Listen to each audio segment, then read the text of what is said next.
একটু ভেবে দেখো, ছেলে আমার, মেয়ে আমার, সবই তো আমার, কিন্তু যেদিন তোমার এই দেহ থেকে আমার পরম ব্রহ্ম শ্রী গোবিন্দ যেদিন চলে যাবে, সেদিন সব কিছু থাকবে। মৌমাছি ছিলেন মা, মৌমাছি, মৌমাছি দেখেছেন আপনারা? মৌমাছি দেখবেন সারাটা জীবন ঘাত প্রতিঘাত সহ্য করে, কত যুদ্ধ করে, কাঁটার সাথে যুদ্ধ করে, ফুল ফুল থেকে তিল তিল করে মধু সংগ্রহ করতে করতে এক সময় বিশাল বড় একটা চাক বানায়। কিন্তু কি আশ্চর্য ব্যাপার, ওই মৌমাছি যখন মধু গ্রহণ করবে, মৌমাছির ভাগ্যে তখন আর মধু গ্রহণ করা হয় না। যে সারা জীবন এত কষ্ট করলো, এত পরিশ্রম করলো, মধু সংগ্রহ করে, কাঁটার সাথে যুদ্ধ করে, তিল তিল করে মধু আনতে আনতে যে এক সময় বিশাল বড় চাক বানালো, তার ভাগ্যেই মধু গ্রহণ করা হয় না। মধু গ্রহণ করে কারা? বলে মধু হরণকারী ব্যক্তি যারা, ওরা এসে কি করে জানো? মৌমাছিটাকে আগুন দিয়ে পুড়িয়ে ছাই করে, মৌমাছি সারা জীবনে সংগ্রহ করা চাককে ওরা নিংড়ায় নিংড়ায় খায়।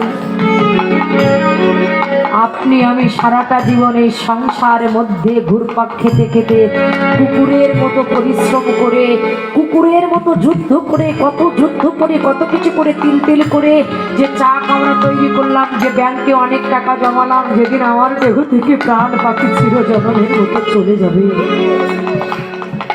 সেদিন আমার ছেলে মেয়ে আমার এই দেহটাকে শ্মশান ঘাটে নিয়ে গিয়ে চিতার করে তুলে দিয়ে, আমার দেহটাকে আগুন দিয়ে পুড়িয়ে ছাই করে দিয়ে, সারা জীবনের সংগ্রহ করে চাকরি ওরা নিংড়ায় নিংড়ায় খাবে। ওরা দুদিন পরে আপনার আমার কথা সবাই ভুলে যায়। এই তো সংসার। বলে এই সংসারে এই চাক বাঁধার চাইতে যেখানে হরিনাম হয়, যেখানে কৃষ্ণ নাম হয়, তুমি সেখানে দুটো পয়সা দান করো, সেখানে তুমি দান করো, তবেই তোমার মানব জন্ম ধন্য হবে।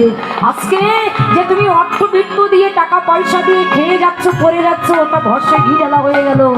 গোবিন্দর জন্য কিছু করতে হবে, কারণ যেদিন তোমার প্রাণ পাখি চলে যাবে, তোমার সবে পড়ে থাকবে, ওই নামে যাবে আর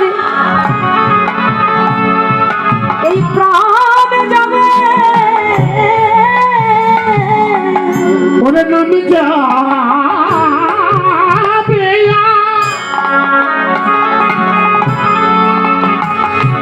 তোমার প্রাণ যাবে,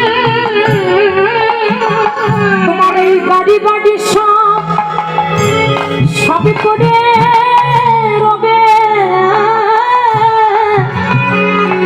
সেদিন নামে যাবে আর প্রাণ যাবে, গাড়ি বাড়ি সব করে রবে, নামে যাবে আর প্রাণ যাবে, গাড়ি বাড়ি সব করে রবে, নামে যাবে আর প্রাণ যাবে, গাড়ি বাড়ি সব করে রবে, নামে যাবে আর প্রাণ যাবে, গাড়ি বাড়ি সব করে রবে, গাড়ি বাড়ি সব করে রবে, গাড়ি বাড়ি সব